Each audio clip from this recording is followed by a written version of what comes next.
Hello, my name is Christina Condon, and I'm a stroke nurse practitioner at Wake Forest University Department of Neurology.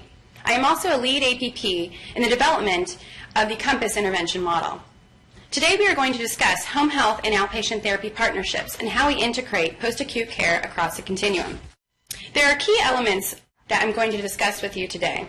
I'm also going to talk to you a little bit about our care model and how to message the four directions of the COMPASS model.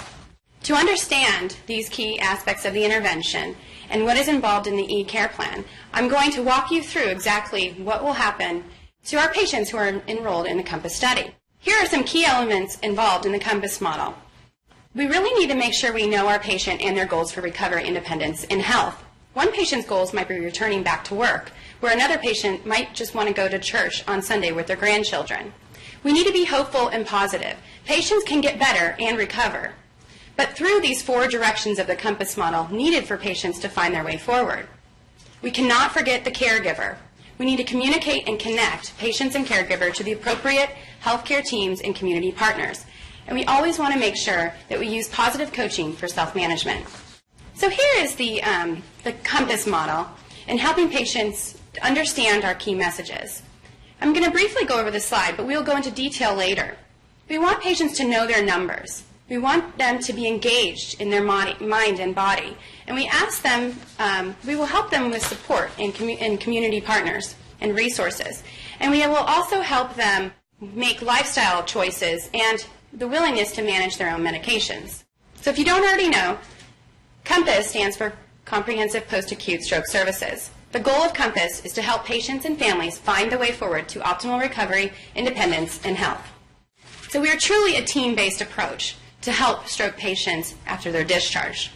In order for us to build this team, we ask that therapists and nurses from agencies will designate somebody to be a champion, to champion this actual COMPASS intervention. We will communicate our individualized care plan with you and your team after the 7 to 14-day visit when we generate this plan for the patient.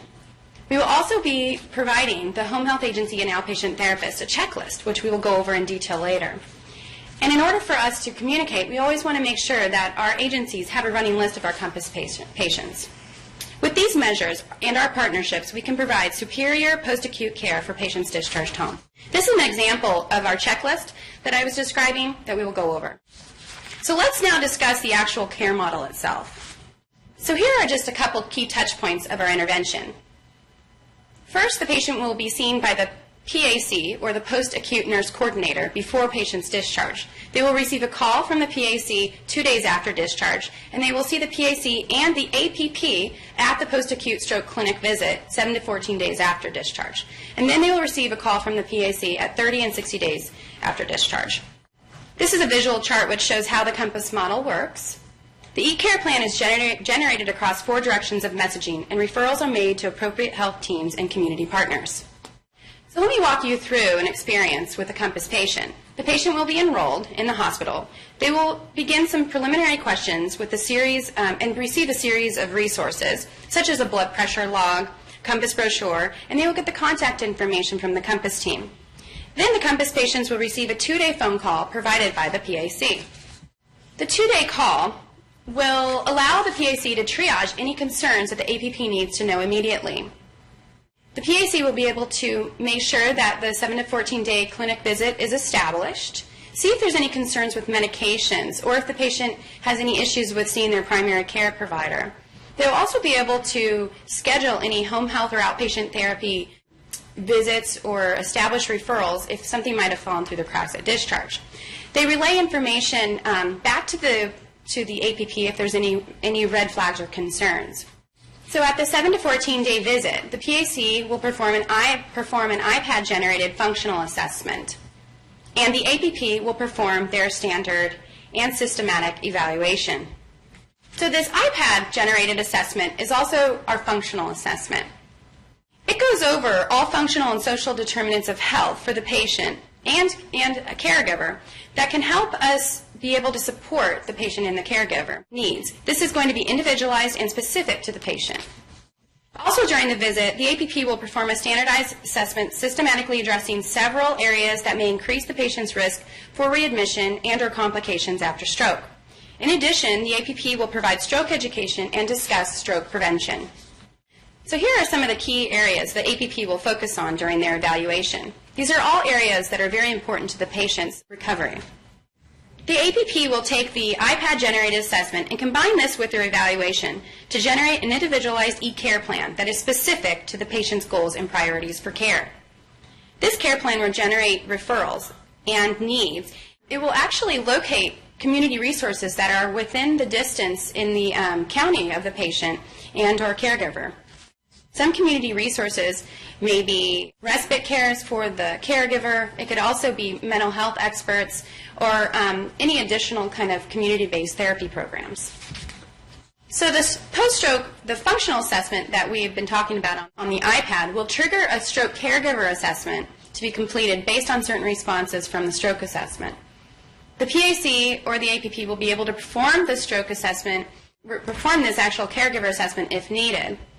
And this assessment will really identify the caregiver's stress. It will help identify the health status of the caregiver and any other competing demands. It's to see if we need any more assistance in providing care for the patient and caregiver. So this is an example, some of the topics that we address in the caregiver assessment.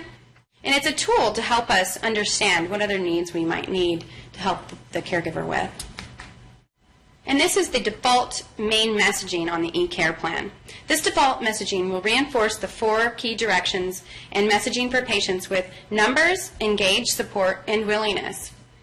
This will be displayed on all care plans. However, this is an example of a specific individualized care plan for the patient. And as you can see, it's going to be tailored to the patient specifically of what their numbers are, why is this important to them in their stroke recovery, and how do they find their way forward. Red flags will trigger that need immediately addressed by the COMPASS team. Flags will also trigger if the patient may need a higher level of care, such as home health or assisted living. And all of the summary statements are critical to the recovery of the patient. A generation of community resources and recommendations to services within their county of residence will populate, so the COMPASS team can customize which resources appear in the e-care plan. This reveals just how tailored this care plan can be. So in summary, the e-care plan provides a summary of functional impairments and social challenges that may limit the recovery, independence, and health for the patient, as well as possible solutions to those challenges. The care plan is a resource for all providers, such as primary care doctors, outpatient and home health therapists, and it's a resource to help these providers continue the same 4 messages of the COMPASS through the numbers, engage, support, and willingness. A copy of the plan will be available on the website for all providers, and this will be where they can access and download the plan. We want to engage the patient to share the e-care plan with all providers. We encourage them to share this care plan with home health agencies, their nurses, their therapists, primary care providers, and even community partners. Now I'll be turning the presentation over to Sarah Lykin, who will be discussing more in detail about messaging across the 4 directions of the COMPASS model. Thank you so much.